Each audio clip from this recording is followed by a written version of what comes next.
Okay, here we're going to be putting the derivative to work for us. And we're going to put it to work in a problem where we're going to talk about maxes, mins, and points of inflections. So, the directions here ask us to find the critical points of the following function and make a labeled sketch. The labeled sketch will include any relative maxes and mins as well as points of inflections. Okay, the first thing I'm going to need to do to find any maxes or mins, the rule for that is find the first derivative and set it equal to 0. So I'm going to find the first derivative by using the power rule, quite simply here. Something you should have mastered by the time you come to this skill. F prime at x equals 3x squared plus 8x plus 1, and the power rule done to a constant of -2 will cancel and just be 0. Now, for us to be able to find where the derivative equals 0 in this problem, we're going to have to set the derivative to 0 and then solve this by what looks like using either the zero product property or the quadratic formula. Well, if we tried to factor this, it would not work out, so we're going to have to use the quadratic formula. It's a little bit lengthy, okay, but you should have a proficiency in doing it by now. So a equals 3, b equals 8, c equals 1. So what we're going to get here is x equals the opposite of b plus or minus the square root of b squared minus 4ac, all divided by 2a. The best thing you could do is simplify, not factor, the discriminant, which is this part right here on your calculator. And again, you should be proficient in this skill, so I shouldn't have to guide you through it too much. -8 plus or minus the square root of 52 over 6, which is going to get me x equals -8 plus or minus, we're going to get that number in just a second. So it's -8 plus or minus 7.21, all divided by 6. And when I simplify that, I'm going to get, again, when we simplify this, we are going to get x equals -0.13 and x equals -2.54. Again, getting the exact value here is not as helpful because you're going to get some big stinking number with a square root in it, with a radical in it. You're going to need to plug these values in now to actually find the y values that correspond with them. Okay?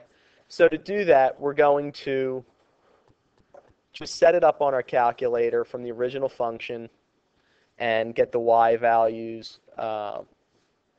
Just very simply, we won't PEMDAS it all out or anything like that.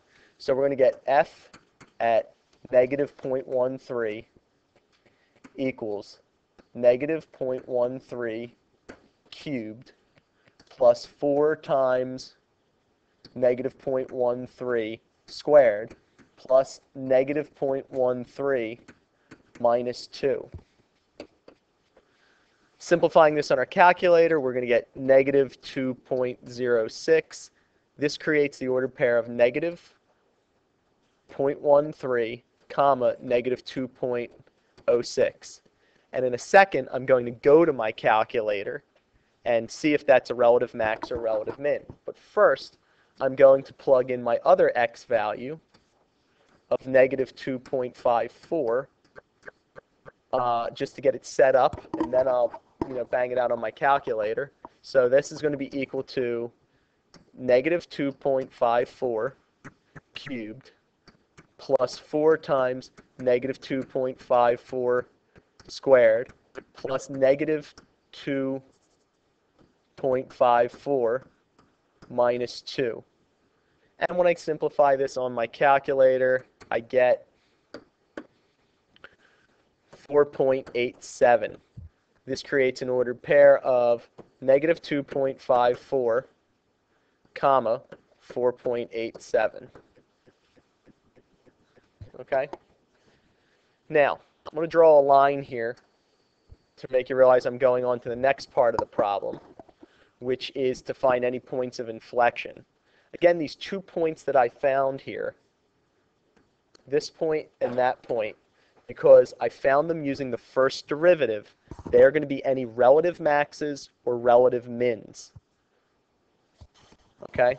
So I'll label those after I look on my calculator. Like I said, I would go to my calculator and look at a sketch, look at a graph there, and create a sketch. So for right now, though, I'm going to use the second, do the second derivative. So using the first derivative, I'm going to create f double prime at x, and we see we get 6x plus 8 by doing the power rule. Your power rule should be pretty well in place by the time you get here. Very hard to do this skill if you don't have the power rule in place. Okay, so if I set the second derivative equal to 0, that's the concept or principle that leads to finding any points of inflection. Okay? So I'll subtract 8 to solve for x, divide by 6, get negative 8/6, which is negative 4/3. And that is the x value for finding the point of inflection. To find the y value, again, I'm going to just plug in negative 4/3 to the original curve. You have to be careful here because now you've got a couple different equations floating around. But you have to realize we're trying to find points on the original curve. Anytime you have an x value, you always plug it into the original f at x. So to plug it back into the original, let me just shrink the page so I could say it. I'm going to get negative 4/3 cubed plus 4 times negative 4/3 squared plus negative 4/3 minus 2. Now that I've got that plugged in, I'm going to change my page view. Okay? And I'll just simplify that on my calculator.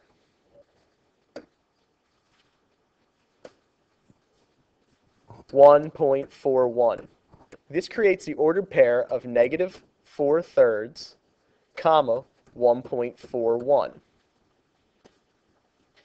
Now, we've got a couple of special points here that we're going to need to examine. I'll highlight them.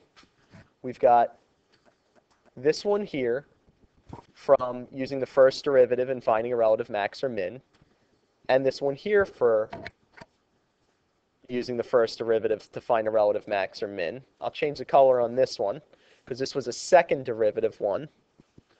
Okay? But we've got to go look at these points on our calculator and create a sketch. So I'll create the sketch right here where there's a little bit of space. And we're going to go to our calculator and enter this function in the y equals window. So here we have it entered in. Here we hit the graph. Let me just go back to my place where I'm going to copy that. Okay, and this looks a little bit like this, we'll say.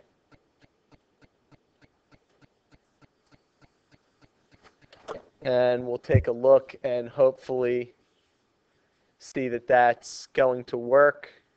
Now what we want to do is compare this to the points that we found and see if they are in fact accurate. So I'm going to hit my trace button and I'm going to plug in negative 0.13, and I do get what looks to be a relative min of negative 2.06 because it's at the bottom of a hump.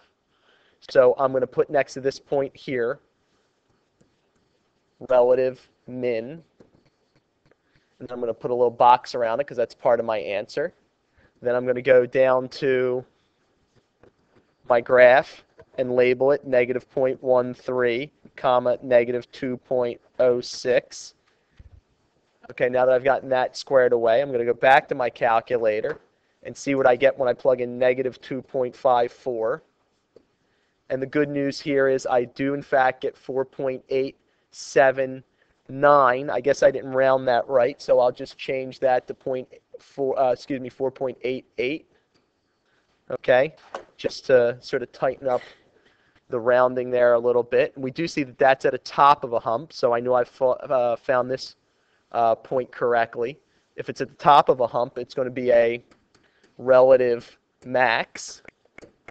I'll put that in a box because it's part of my answer. And then I'm going to come down here on my graph sketch and label this point negative 2.54, comma 4.88. And then the last thing we need to, in fact, see is when I do a trace on negative 4 divided by 3, and I do get 1.41. And if you notice where it is, the cursor is blinking sort of between the humps, which is a great place to assume that it is a point of inflection. So I'll come back here and label this point of inflection, which is where the graph changes from concave up to concave down and vice versa. I'm just going to pull that out a little bit and say it's negative 4/3, comma 1.41.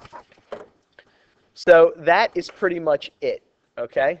I'm going to also make sure I box that in for the teacher who is grading this so that they see that it is, in fact, a specified part of my answer. So what is this in review? Take the magic pen and sort of just put some broad strokes to this real quickly, okay? In review, if we want to find relative max and mins, we use the first derivative. We set it equal to 0, and then we solve for x. The unfortunate part of this problem was that the solving for x in the first derivative involved the quadratic formula. Because it was not able to be factored easily, it was going to need the quadratic formula. Then to find the points on the curve, I just take the x values that I found using the quadratic formula, and I plug them into the original function by doing function evaluation. Just a quick overview with that, you only needed to set it up, and then you could go on your calculator. Set it up and go on your calculator, because this problem is, in fact, quite lengthy. Okay? Then what did I do? Is I found the second derivative, which takes the first derivative, and then I do the power rule and get the second derivative. Then I set it equal to 0 to find x. And then once I've found x, I take this and plug it into the original function. Again, you only need to show me that you're plugging it in, then you can go to your calculator. That's the majority of the writing for this. And then we went to our calculator and plugged in the function, used the graphing feature, and then verified the location of these 3 points on my graph and classified them appropriately such that I showed I got a relative max, a relative min, and a point of inflection. So that is pretty well it. It's a long problem. It's a long problem because you're finding multiple critical points, and the way you had to find them using the quadratic formula made it long. So thanks, and feel free to hit the rewind button and practice this. Try and watch the broad strokes to see what I'm expecting for a test, and then hopefully that'll be a help.